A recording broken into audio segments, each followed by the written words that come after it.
En el capítulo 1 nos pide calcular el capital propio tributario de una empresa en la cual nos da una serie de activos y una serie de pasivos y patrimonio. ¿Sí?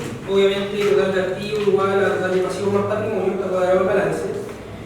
Y debemos calcular el capital propio tributario. ¿Sí? Para el capital propio tributario tenemos varias metodologías para poder realizarlo. La metodología que más se utiliza y que es una de las más fáciles a mi criterio es el método del activo. ¿Sí? ¿Cómo funciona el método del activo en la práctica? ¿Recuerdan? Partimos por el total de activos. ¿Sí? Vamos a realizar un ajuste, por eso pongo más menos, un ajuste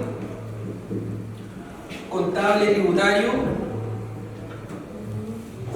de los activos. Es decir, si en la práctica tengo un activo que tributariamente tiene un valor distinto al que está contabilizado, debo realizar el ajuste, es decir, restar el financiero y sumar el tributario para finalmente dejar en mi capital propio tributario el valor de ese activo a valor tributario. ¿Sí? Y luego de eso, ¿qué debemos hacer? Restamos los valores INTO y restamos ¿qué cosa? Los pasivos exigibles. Entonces, en la práctica, debemos partir sí o sí siempre, bajo esta metodología, por el total de activos. ¿Cuál es el total de activos? En este caso, ¿1.004 millones? Sí, 250. 250. Perfecto. ¿Tenemos algún ajuste en el enunciado que nos obligue a generar una diferencia entre el valor contable y tributario? me faltó 3.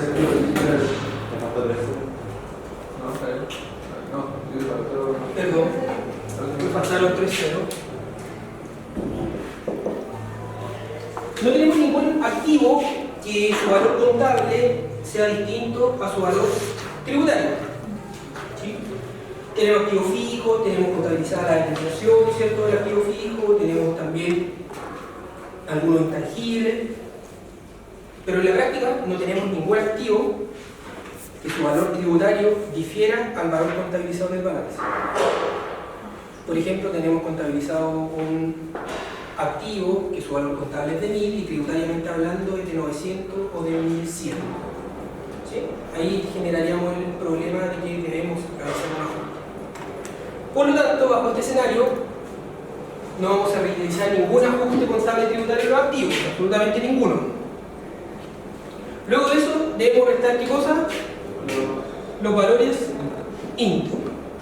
Entonces la pregunta es, ¿qué valores INTO tengo en mi balance? Uno de ellos es el activo de leasing. ¿Por qué razón el activo de leasing es un INTO? Porque es un activo que en la práctica no es nuestro. Es un activo que va a ser mío cuando yo pague la última cuota, que es la opción de compra. Y como esa opción de compra está sujeta a la última cuota y que queda al criterio de cada contribuyente, puede un contribuyente no desee pagar la última cuota y finalmente su activo no es. La empresa se lleva, o sea, la empresa que está entregando este leasing se lleva el leasing porque lo está arrendando. ¿Sí? Entonces, como yo estoy arrendando una máquina, arrendando un vehículo, cuando yo utilice o pague la última cuota, que es la opción de compra, ahí recién el activo es mío. Antes de eso, simplemente yo lo he arrendado.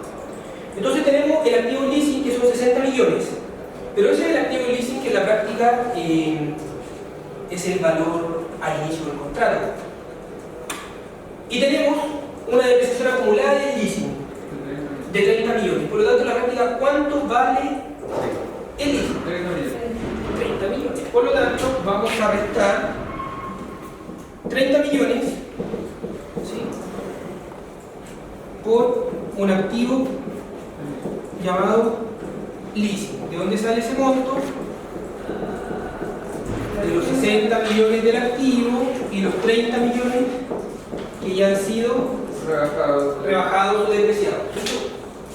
Ahí tengo una duda. Yo lo rebajo porque estoy trabajando la depreciación del leasing y dejando el valor del leasing que Porque en la tengo en el práctica, cuando balance. yo realizo el capital propio tributario, yo debo restar de mi balance todos aquellos valores INTO. Y dentro de los INTO tengo un activo llamado leasing, ¿sí?, que lo debo rebajar porque no me pertenece. ¿Pero qué valor rebajo? ¿El valor total del activo? No, voy a rebajar el valor de ese activo depreciado. Si corresponde rebajarse el activo. Eso es como lo que- En la práctica sí, para el capital, porque así como el activo no es mío, tampoco es la depreciación mía. Yo estoy depreciando un activo que no es mío. Ah, perfecto. Porque si yo no le bajo esos 30 millones, en la práctica que estoy haciendo, en el capital estoy reconociendo un activo que no corresponde. Igual el problema de eso, que lo que yo le voy a restar como valores INTO va a ser mayor. En vez de restarle 30 millones, le voy a restar los 60. ¿Qué hice entonces con mi capital propio tributario? Lo disminuí más de lo que correspondía. Ah, ya. Entonces estoy reconociendo un gasto que es la depreciación del leasing como propio cuando no lo es. Entonces, si resto los 60 millones, que es el activo leasing, cuando recién me llegó, No corresponde. voy a tener un capital propio tributario menor y por lo tanto voy a pagar, por ejemplo, un impuesto de término de giro en caso que estuviese realizando un término de giro menor. Voy a tener un tope de donaciones menor. Voy a pagar una patente municipal menor. Ya, se entiende. ¿Se entendió? Sí. Perfecto. ¿Qué otro INTO tengo en este balance? Perfecto. Entonces vamos a restar, ¿qué cosa? La marca comercial. ¿Y qué más?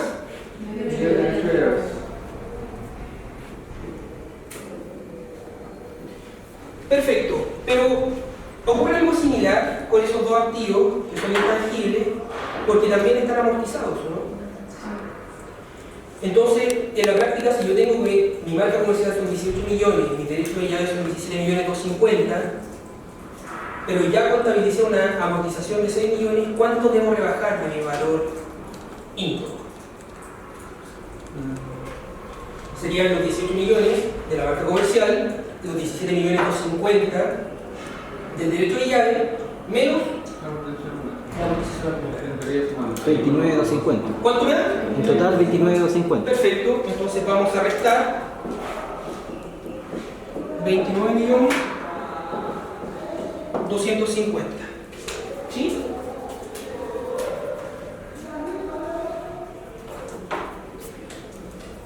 Entonces, cuando tenemos el total de activos, hacemos el ajuste de valor contable tributario de los activos y restamos nuestros valores INTO, llegamos a un monto, el cual le llamamos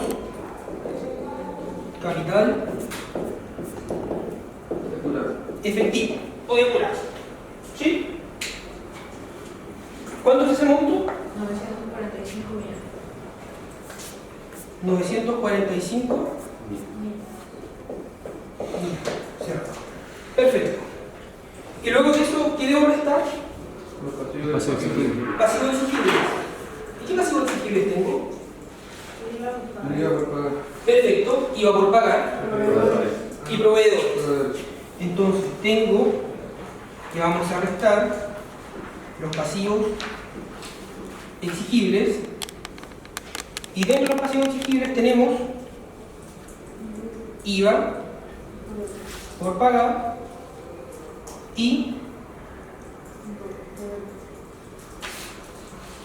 entonces, ¿por qué razón acreedor por leasing, por ejemplo, es un pasivo no exigible? ¿Por qué la provisión por vacaciones es un pasivo no exigible? Perfecto. Provisión de vacaciones por estimación. En la práctica va a ser un pasivo o una deuda que en realidad va a ser un gasto en el minuto en que el trabajador decida tomarse la vacación. ¿Sí? ¿Y en acreedor por leasing? ¿Por qué razón el acreedor por leasing también sería un pasivo no exigible? Porque también en cierta forma es Es una provisión porque es un acreedor por leasing, o sea que eventualmente se va a imputar y a nivel contable se va a cuadrar cuando se ejerza la opción. Mientras no se ejerza la opción, en estricto rigor estoy adelantando un posible pago. Si ustedes lo ven, tiene toda la razón, si ustedes lo ven a nivel contable, pensemos en una empresa que tiene una caja por 1000 contra un patrimonio de 1000, ¿sí? Y tiene que comprar una máquina. Entonces va al banco y le dice: señor banco, yo necesito comprar una máquina que vale 2000, pero yo tengo solo 1000. Entonces el banco, ¿qué le dice? Perfecto, yo le voy a prestar esos 1000, ¿sí? Vale, que va a ganar algunos intereses, que los vamos a llevar a gasto, para que usted se compre un activo llamado máquina, que en realidad vale 2000, ¿sí? Entonces, este activo es un activo de la empresa, por lo tanto, está contabilizado como tal y la empresa es dueña. Y por otro lado, el banco, ¿sí?, es en la práctica le prestó el dinero a esta empresa y por lo tanto la empresa tiene una obligación real para con el banco, que es el pasivo. Pero si esta misma operación la hubiésemos hecho vía leasing, ese pasivo ya no es pasivo. ¿Por qué razón? Porque en la práctica no es que yo le deba o tenga una deuda con el banco. Yo lo que tengo es una cuenta en donde llevo a resultado un gasto. ¿Y qué gasto? Un arriendo. ¿Y por qué razón un arriendo? Porque el activo no es mío. ¿Se entendió la diferencia? Sí. ¿Sí? Entonces, bajo ese escenario, dentro de mi pasivo exigible tengo el IVA por pagar. ¿Cuánto es? 33 millones. Y proveedores por 255 millones. Por lo tanto, mi capital propio tributario, ¿cuánto me da?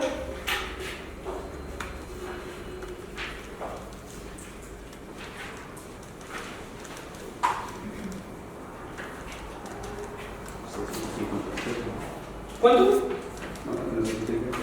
657 millones.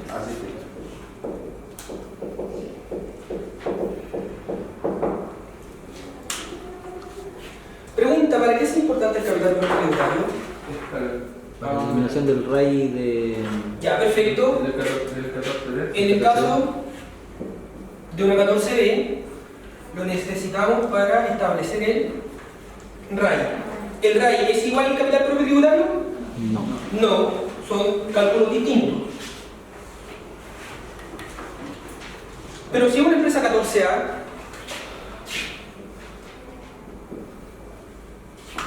o para una empresa 14B, si dejamos fuera el RAI, ¿para qué es importante el capital propio tributario? ¿Para qué lo ocupamos? Para el pago de...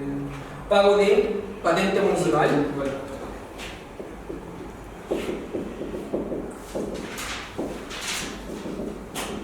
O impuesto municipal. ¿Qué más? Perfecto.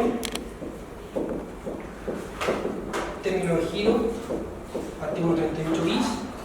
Y luego, Papeles para donaciones. perfecto, ahí está. Tope para donaciones. Podríamos jugar un cuarto, que existen algunas sanciones que se establecen por medio del capital propio tributario. O sea que el capital propio tributario servirá de base para establecer el porcentaje de la sanción. Porcentaje de las sanciones.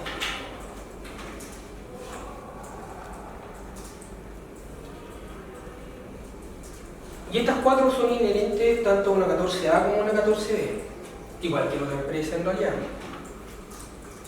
Renta presunta, 14D, en la medida que pague el patente municipal, debemos calcular el capital propio tributario. ¿Sí? Por lo tanto, el capital propio tributario, pese a que tomó una gran importancia para la reforma tributaria, porque en la práctica lo necesitamos para calcular el RAI, que es esta renta frente a impuestos, siempre ha sido importante el capital propio tributario porque en base a él pagamos algunos impuestos, principalmente la patente municipal. ¿Dudas con esto, muchachos? Entonces, la pregunta es, perfecto, nosotros utilizamos el capital propio tributario porque lo usamos de base para el RAI, para el cálculo del RAI. Entonces la pregunta es, ¿cómo calculamos el RAI? ¿Cuál es la fórmula del RAI?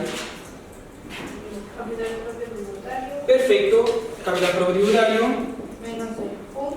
menos el FUN, que es el Fondo de Utilidades No Tributables, ¿cierto? O en la práctica es el FUN o el REIT. ¿Ya? ¿Qué más? Menos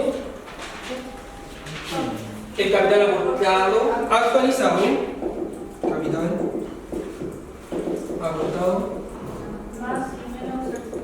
actualizado, y más y menos el FUT. ¿Y por qué más y menos el FUT? Porque aquí generamos la salvedad de que cuando partimos con la reforma tributaria, el FUT debía cuadrarnos o estar bastante cerca de nuestro RAI.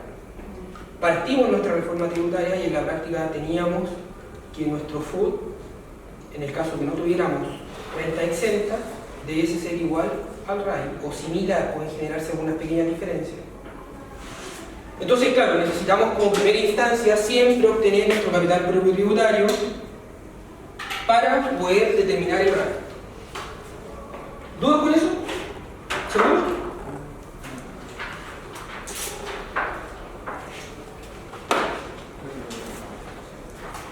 Ya, muchachos, volvemos a hacerlo. ¿No? ¿Mm?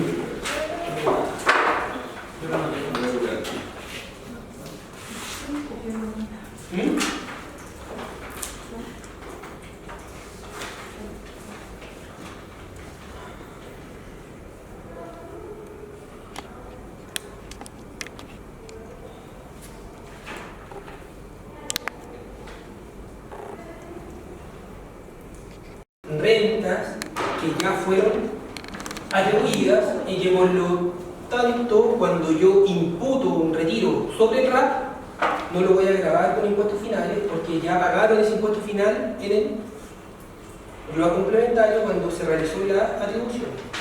¿Sí? Dice genera el registro de la empresa considerando que esto utilizará el beneficio del 14 de letra C. Entonces, partimos. ¿Qué debemos hacer? Primero, obviamente, la venta líquida imposible. Partimos con la utilidad según balance de ¿cuánto? 138.500. Perfecto, 238.500. ¿Qué debemos hacer? Debemos realizar algunos agregados y algunas deducciones. Dentro de los agregados, ¿qué tenemos? ¿Por qué la provisión se agrega? Porque no es un gasto. ¿Y por qué no es un gasto aceptado? Porque es una estimación. Perfecto, porque es una estimación. ¿Qué está haciendo la provisión? Está rebajando la utilidad según balance, pero con una estimación que en la práctica no se genera en el periodo, se va a generar en el periodo siguiente. ¿Así? Sí. ¿De cuánto es esa provisión? 28.600. Perfecto, ¿qué más debo agregar? Los gastos, sí, documentación. ¿Cuánto es lo que debo agregar entonces? 4.361.228. 228. ¿Sí? Sí, es que está actualizado, lo que te dio la LORE está actualizado. ¿Y se deduce? ¿Y por qué se deduce? Porque ¿Por qué? el 21 ¿no? A ver, ¿qué debe ocurrir para que un gasto sea aceptado a nivel de renta? Debe cumplir con 5 hechos cumulativos. ¿Se acuerdan cuáles son? Pagado dentro de Ya, perfecto. Ahora, ¿el giro está por ahí? necesario. Pagado dentro del. Pagado o devengado. adeudado. Adeudado, perdón. Ya pagado adeudado del giro, Documentado. del periodo, Documentado. documentado fehacientemente, que no haya sido rebajado en virtud del artículo 30 como costo. Sí. ¿Sí? Porque si lo rebajo como costo y como gasto, estoy duplicando el egreso, duplicando esta rebaja. ¿Sí?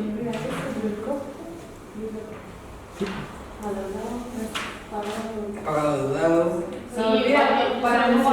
Y por eso yo digo que en la práctica son 5 o 6, porque nos faltó también que debe estar contabilizado. ¿Sí? Pagado adeudado, del giro, del periodo, documentado fehacientemente, contabilizado. Y que no haya sido rebajado en virtud del artículo 30 como gasto. Si lo rebajé como costo, no lo puedo rebajar como gasto. Por lo tanto, si tengo un gasto sin documentación, automáticamente se me van, pero automáticamente se me van al 21.1 o ok, lo puedo castigar con el 21.1. ¿Qué obligación se debe generar para castigarlo con el artículo 21.1? O con el 21.3 o el artículo 21 en general. Ya, ok, que sea de la empresa. Pues tiene que cumplir con dos hechos cumulativos, súper importante. Uno, que esté contabilizado. ¿Cuándo se me genera? Por ahí lo escuché. Se ha incurrido en el gasto realmente. ¿Y cómo le llamamos a eso? Que esté pagado. ¿Recuerdan que en algún momento en alguna clase conversamos qué había ocurrido con la multa del papel Confora, todas estas papeleras y la corrupción? ¿Por qué se demoraron tanto finalmente en pagar la multa? Porque en el minuto que pagaban, automáticamente se les generaba el castigo del 40% del artículo 21, porque tiene que estar contabilizado y pagado. Si no está pagado ese gasto, o si no está pagado este gasto rechazado del 21, yo no lo puedo castigar con el 21. ¿Hasta cuándo? Hasta cuándo pase. Por lo tanto, el pago me puede generar, obviamente, una diferencia temporal en la multa. ¿Sí? El 29 de diciembre llegó el dueño el auto particular y le cambió aceite y pidió factura. ¿Sí?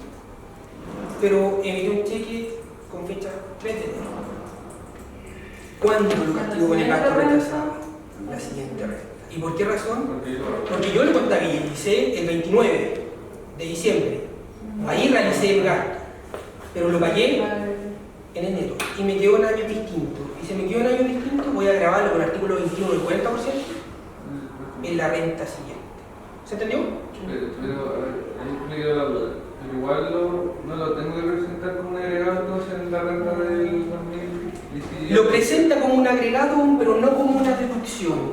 Porque la deducción automáticamente me genera el castigo del artículo 21. Entonces lo agrego, pago el impuesto primera. El segundo periodo solamente lo deduzco, porque ya lo agregué en el periodo anterior, y ahí recién pago el 40%. ¿Se entendió? Sí, igual. Perfecto, entonces la noción de documentación, ¿qué ocurre con él? Se agrega. Gasto rechazado, perfecto, se agrega. ¿Solo se agrega? Se deduce. ¿Por qué se deduce? Porque si no queda duplicado en la RLG como que se va. Para el tiempo. Y no se le hace castigo. Ya, perfecto, entonces usted me dice que en la práctica, si este gasto sin documentación se nos perdió la factura, cosa que hoy día ya no pasa, se nos perdió la factura, ¿lo debo castigar con el artículo 21? ¿Por qué esta pregunta? Se podría conseguir una copia de la factura y realizarla. Sí. No, pero en ese caso se perdió. Sí, porque se puede volver a Y sacar. ahora- Qué buena respuesta, ahora no. sí. ¿Sí está bien? La saco del portal de servicio y ahora apareció. Este antiguamente pasaba. Se perdía la factura con la factura de papel. Están las también El duplicado. Pero en la práctica contabilicé un gasto por cualquier cosa, pero no tengo el registro, no tengo una factura que acredite dicho gasto. La pregunta es, ¿lo pagué? Sí, lo pagué. Si lo pagué, entonces... Pero que si tengo contrato, tengo el documento. Es que sin documento. A mí me llegan cosas que mandan una foto y se ve, págame. ¿Qué pago? Entonces en la práctica, ok, pagué un gasto de cualquier cosa, ¿sí? Sin documentos, sin nada. ¿Qué debo hacer entonces a nivel de renta liquida disponible? La pregunta es, ¿está contabilizado? Sí. ¿Está pagado? Sí, Sí. lo pagué. Por lo tanto, si está contabilizado y pagado, ok, lo vamos a grabar con el artículo 21. La pregunta es, Eso no. ¿de quién? ¿De la empresa? De la empresa. No tenemos antecedentes para decir, este gasto es El otro de particular. socio. No, pero eso no. ¿Por qué les hago tanto hincapié en que tengan claro el concepto que hay detrás del agregado a la deducción? Porque el próximo semestre, cuando les toque portafolio, las preguntas siempre van para allá respecto a por qué ustedes generaron el agregado a la deducción. ¿Sí? O cuál es el tratamiento de los ingresos no renta, cuál es el tratamiento de los costos asociados a los ingresos no renta. Ustedes tienen que ver claro finalmente cómo se manejan a nivel de renta líquida. Dígame. Y por otro lado, también no sería un mal fundamento señalar que si bien es cierto, primero se agrega y después se deducen, es específicamente porque los gastos rechazados de ese número tienen un impuesto que los carga especialmente, de lo contrario se vulneraría el principio de que una misma renta no puede ser grabada dos veces, el principio de doble tributación. Exacto. Si yo agrego y no deduzco, en la práctica estoy diciendo que pague el impuesto de primera categoría respecto a este monto. ¿Sí? Pero luego, a ese mismo monto lo voy a castigar y cuando lo castigo voy a pagar el 40%. Entonces, la misma renta o el mismo gasto pago impuesto dos veces. ¿Sí? Esa respuesta también sería válida en un portafolio. Sí, por supuesto.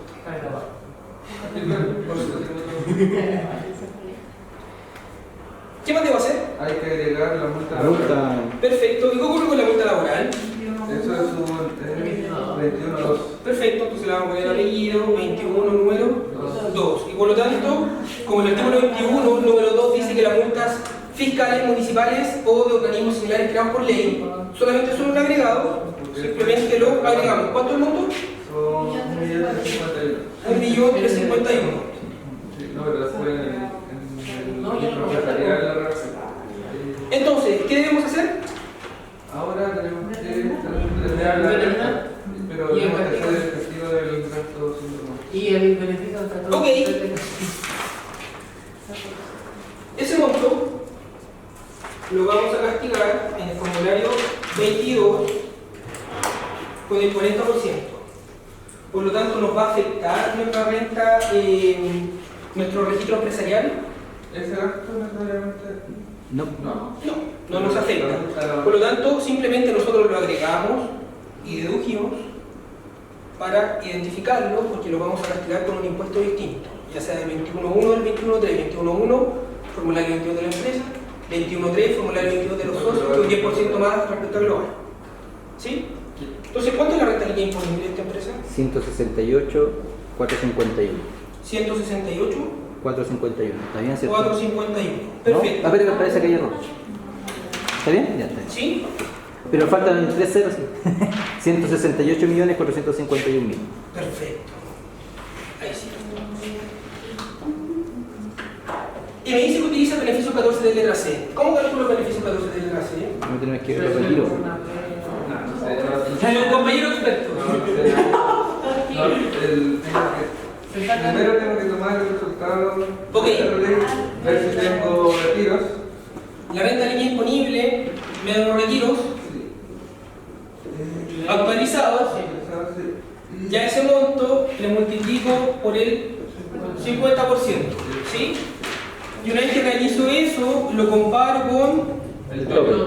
las 4.000 UF. Si el monto es mayor a las 4.000 UF, tiene el tope. ¿Sí? Y si el monto es menor, obviamente debo ocupar el beneficio. Entonces la pregunta es, ¿cuántos fueron los retiros de esta empresa? Entonces tenemos los 168, 451, menos los... Perfecto, ¿cuánto me da eso? 133, 133, 251. 251. ¿Sí? Ya eso le calculo el... 50%. ¿Cuánto me da entonces?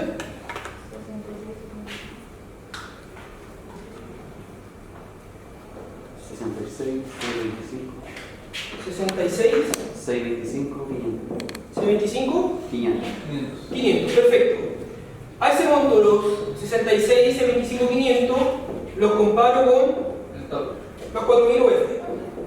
4.000 UF, la UF está como 28.000, son como 112 millones. Se cae. Por lo tanto, esos 66 están bajo el tope. Sí, se puede meter. Por lo tanto, voy a utilizar los 66. Entonces, ¿cuánto es mi renta líquida disponible definitiva? 66, 75 minutos. Esa es mi renta líquida disponible definitiva. Sería la renta de 433. No, son los 168, Son los 51 dividido por 168,451 menos los 66. Sí. No se te ha ido. ¿Cuánto es entonces? Porque finalmente esos 66 es lo que yo estoy dejando reinvertido en la empresa. ¿Cuánto es entonces? 101. 101, 825, 500. ¿Cuál es el impuesto de primera categoría entonces?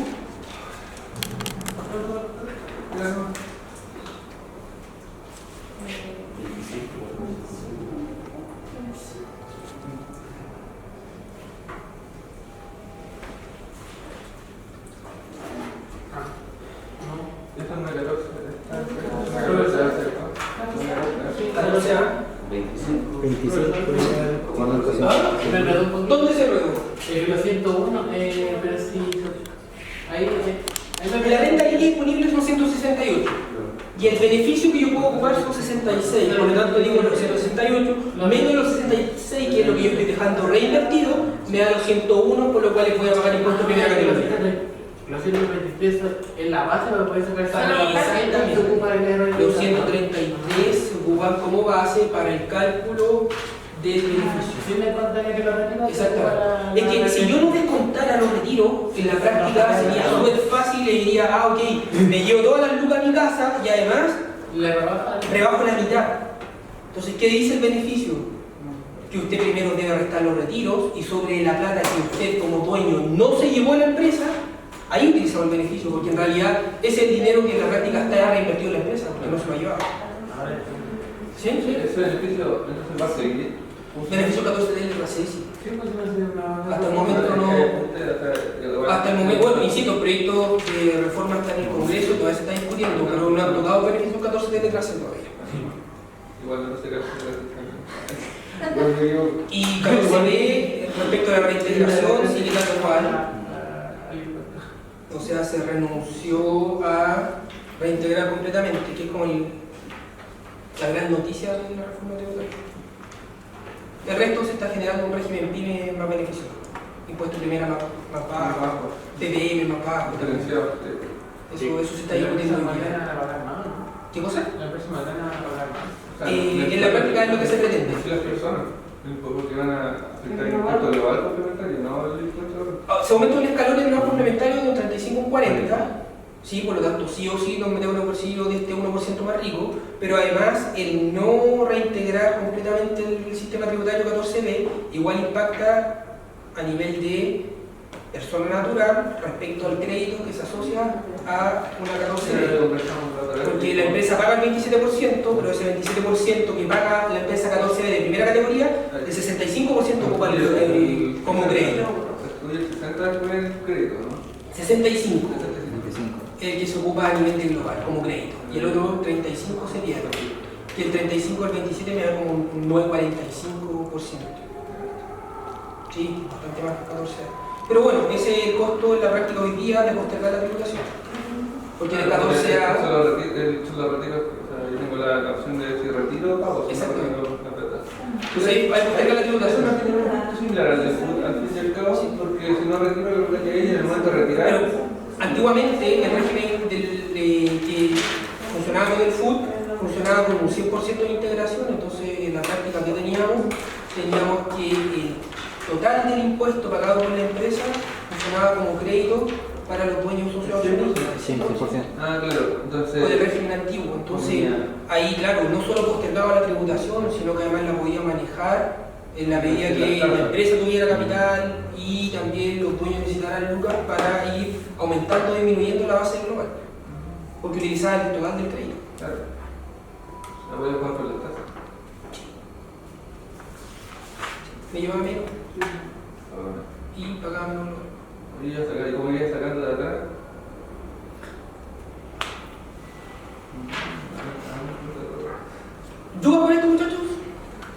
No, ahora hay que agregar el Entonces, castigo. sí, pero insisto, el castigo, completamente de acuerdo, pero eso se va a dar con el año 22 de la empresa. O sea, vamos a- Entonces, ahora debemos hacer el registro empresarial. ¿Sí? ¿Puedo borrar, cierto?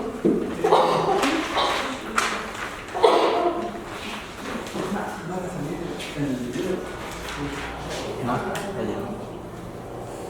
¿Y se ve ya?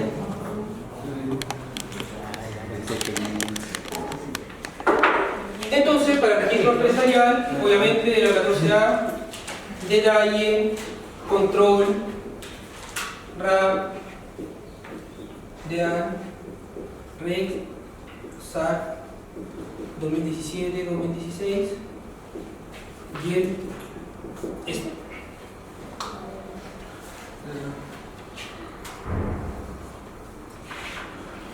Entonces, siempre partimos por un remanente anterior, que obviamente no tenemos.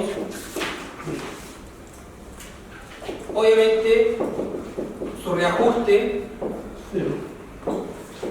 ¿Existe reajuste? Sí, pero sobre la base de cero, si no tengo ninguna renta o ningún remanente anterior. Luego de eso, ¿qué debo hacer? Agregar la renta líquida disponible del ejercicio. ¿Qué renta líquida disponible agrego? ¿Los 168 o los 101? 101. Los 101. Pues finalmente, Eso es lo que eso es lo que también se le atribuye a los dueños socios accionistas. Por lo tanto, vamos a agregar los 101, 825 en el RAP. Y obviamente, en el control. ¿Qué más debo hacer?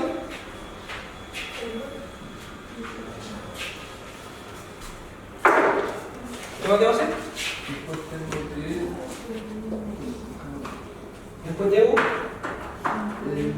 rebajar qué cosa. Recién me había